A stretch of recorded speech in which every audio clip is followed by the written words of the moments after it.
kayo po ay nahuli at maliho yung pagkahuli sa inyo.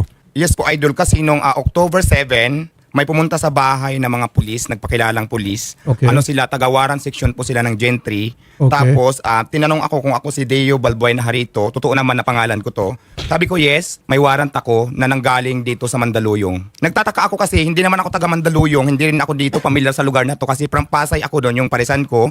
Tapos ang bahay ko ngayon is General Trias, Cavite. So nagulat ako. Sabi ko, ano yung warrant? Ano ba yung kaso? Ang sabi pa nga nung una, nagtapon daw ako ng basura. Sabi ko, ang layo naman ng Pasay sa Mandaluyong, doon pa ako magkakaroon ng tapunan ng basura. O di ba meron kayong parisan sa malapit sa Senate? Yes, sa Senate. Sumama ako ng maayos kasi may dala silang warrant. At ano po nakalagay sa warrant? Ano na pong kasalanan nyo? City Ordinance ng Mandaluyong. Okay. Tapos, sumama ako doon sa kanila. So, kinulong ako. Kasi alas 6 ako nahuli. Tapos, may mga ganun-ganun pa. Fingerprinting? Fingerprint. Tapos, nung okay na lahat, pinasok na ako sa kulungan. Hindi naman ako makapag-bill kaagad kasi nga gabi yun. So, Magkano wala po pang yung bail? kotse. 3,000 lang naman. Okay. Tapos, yun nga kasi, ang inaano ko kasi hindi ko rin naman to kaso talaga. Wala akong natatandaan na pumunta ako dito sa Mandaluyong para lang makipag-inuman. Hindi ko kilala yung nakalagay dito na kasamahan ko. Kasi ang nakalagay po dito is parang 5 yata kami, 4. Hindi ko lahat kilala. Tapos, ang nagtataka lang ako kasama yung pangalan ko. Is it Hindi possible na may gumamit po ng pangalan nyo? Yes, sa tingin ko po. Sa tingin ko po, meron. Patrolman, sir, magandang hapon po, sir. Ano po yung ginawa niyong procedure while you issued those tickets doon sa 5 violators na nahuli niyo pong umiinom? Hiningan ko po sila lahat ng ID. So, yung 4, nag-produce naman po ng ID.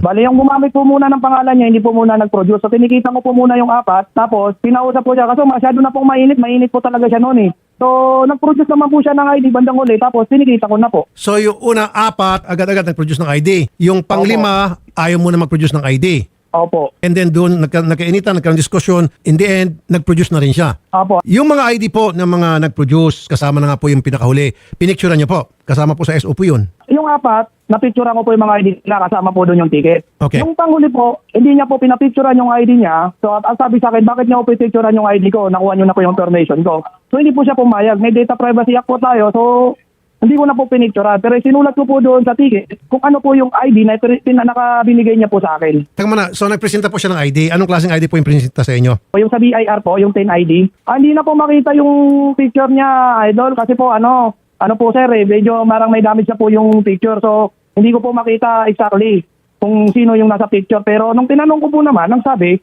oo, siya daw po yun. Kilala niyo po si Diwata. I'm sure marami sa atin nakakilala ko. Ako kilala ko siya kasi nakikita ko sa social media. Diwata Paris po, kilala ko po. Apo, so namumukha niyo po siya. Opo, namumukhaan ko naman po. So siya ba yung person na na-plug down nyo na nakikipag-inuman sa kalye na may kasamang 4? Hindi po. So inamin mo na hindi si Diwata yon.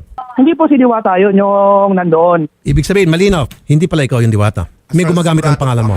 Nung mga time na yun, nung March 9, sobrang trending ng parisan ko, sobrang dami ng customer, pagod na pagod ako sa kaluluto pag entertain sa mga taong nakapila. So kaya sigurado ako 100% na hindi ako yan dahil wala akong time nung mga panahon na yun para makapag-inuman kung saan-saan. Sana, di ba, bago lang naman natin bigyan ng warrant yung tao, siguraduhin na sana natin na sigurado na ako. Kasi di ba katulad nito, paano kung mangyari pa to sa iba, sa inyo, sa mga kamag-anak nyo. So di ba, so malaking perwisyo siya kasi paano kung nangyari to sa isang mahirap lang din na kagaya ko na walang 3,000 pesos para Pampiyansa. pang-kilo na pangpiyansa. Kaya di nabubulok kayo sa bilangguan kung mahirap yun. ka lang. So sana, dahil dito, malinaw naman na hindi talaga to ako yung nakulong, ako yung nagbil sa korte, marami akong tao din na abala para ayusin, para makalabas ako. So, sana hindi na maulit yung ganito. So, paano naman tong ganitong sitwasyon? Na pwede na palang gamitin ka na lang sa isang krimen na hindi mo naman talaga ginawa, tapos makukulong ka na lang. Sana po, maging aware din tayo na may mga ganitong kaso. Sana hindi na to maulit. Patrolman, Yes, sir. yung mga 5 na nahuli ninyo, Opo. nagiinuman, hiningan nyo ng ID, tablado na po yung Opo. data privacy doon because they committed a violation. Therefore, they have to be identified for you to properly file a case against them if necessary in court. In this case, wala pa munang korte. At least, ma-issue sila ng ticket at the proper person is going to be issued that proper ticket. In this case, natakot ka, naduro ka dahil lang matigas pala itong pang-5. Hindi naman, inano ko lang kasi ordinance lang naman po.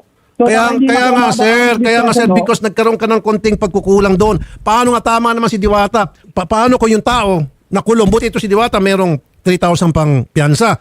Paano kung mahirap? Paano kung walang pang piyansa? Di hanggang ngayon nasa kulungan siya. Opo. Oh. Yan yung sinasabi natin sir, dapat naging maingat kayo. Hindi ka nagpapadalos-dalos. Sana pinilit nyo talaga ipakita yung ID because a violation has been done, has been committed. You have the right for the person being apprehended to produce a proper identification. Pakita naman po siya ng identification. Pinicture mo yung tin card. Ayaw niya po papicturan. Sir Andyan naman, naman sir naman, pulpul ka, sorry. Ayaw niyo papicturan? Ikaw yung pulis eh. Ikaw yung authority, marunong pa siya sa'yo. Next time, at sa lahat ng pulis na ikinig, ang gagawin niyo po sir, kung may ID, then well and good, picturean yung ID. At kapag hindi halimbawa sumipot, hindi nagbayad, then pwede niyo akit sa korte. Yun naman talagang procedure. At least proper documentation. O kung halimbawa walang ID picture, pangalan lang binigay, o picturean yung mukha. Kung ginawa niyo lang sana yan, edi sana nag-iingat na itong Cavite PNP, nag-issue ng warrant, hindi sana ito nahuli. Kinuha yung date of birth ng mga nahuli nyo. Hindi po. Oh, mali ka na naman doon. Kasi maraming tao magkakaparehong pangalan, pati pareho pa middle initial. Nangyayari po yan. Opo. Ganun po. Opo. Magandang hapon po sa inyo, Sergeant Kayaga. Sir, andito po sa amin ngayong studio si Deo Harito Balbuena, aka Diwata, na nalabasan po ng warrant at hinuli nyo. So paano nyo nalaman na yung nakalagay sa warrant ay talagang si Diwata na nandito sa amin ngayon at hindi po ibang tao na nagpapanggap lamang o magkaparehong pangalan? Bali po sir yan, nung natanggap po namin ang warrant sir, nag-verify ho kami sa address niya muna na nasa Golden Harrison dito sa Tracy Martires. At nalaman po namin na siya po pala si Deo Harito Balbuena alias Diwata po. At nag-verify po kami kung siya po talaga yung si Diwata, yung pangalan na yon. At nung nalaman po namin na dating taga rito po siya at nalaman namin yung pwesto niya sir. Is it possible na may gumagamit ng pangalan niya? Inamin na po mismo ng arresting officer na hindi itong Diwata na na-apprehend niya. Opo sir, tinanong po namin sir kay Deo mismo kung siya mismo yung nasa warrant na nakapangalan sa warrant niya at namin po niya sa amin na siya po talaga yung nakapangalan sa warrant po. So tinawagan niyo po si Patrolman Bugabong na Mandaluyong PNP, ang arresting officer, na kung si Diwata ba talaga yon na nakalagay sa warrant? Ay, wala na sir, kami po, nag-base lang po kami sa warrant sir.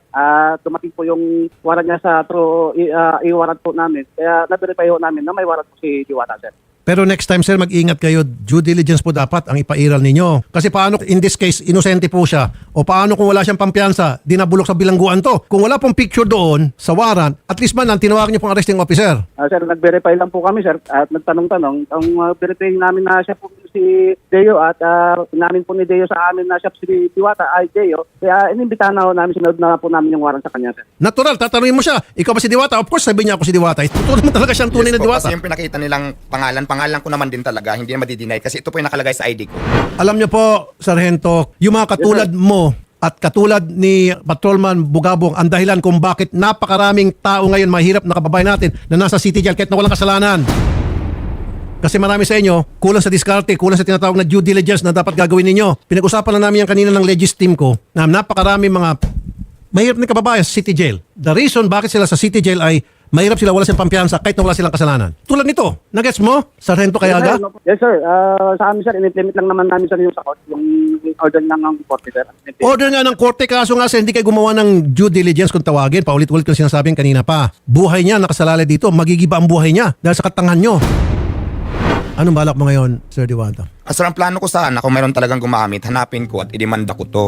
Pero sana dito naman sa mga pulis natin, sana sa susunod hindi na mangyari yung kagaya nitong sitwasyon. Kasi kawawa talaga yung mga taong nasa laylayan na hindi kaya mag-provide ng 3,000 pesos. Yes, sir. Kasi ako, 3,000 yung bill ko, pero gumastos din talaga ako kasi nagbayad ako ng lawyer. Okay. Tapos yung mga taong nag-aayos ng papel, lahat yan may talent fee. Correct. So, paano kung wala ako Yung noon? piyansa doon, nag-ayos ng piyansa ninyo. Oo, yung nag-aayos ng piyansa. Okay. So, di ba, magastos, mababa lang yung fine niya, 3,000, pero more than 3,000 yung nagastos ko. Paano kung nangyari to sa walang kakayahan mag-provide ng 3,000 pesos?